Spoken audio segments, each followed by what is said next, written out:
Ready আমার ফলই মাছের ঝোল ডাঁটা আলু দিয়ে।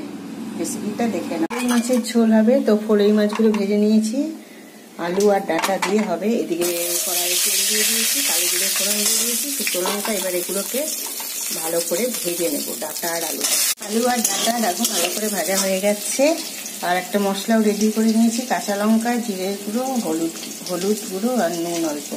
লঙ্কার গুঁড়োটা একদম অল্পই দিয়েছি, কেননা বেশি দিলে কাঁচা লঙ্কাই নেই। মশলাটা দিয়ে এবার ভালো করে মশলা কষানো হয়ে গেছে, এবার জল দিয়ে দেবো।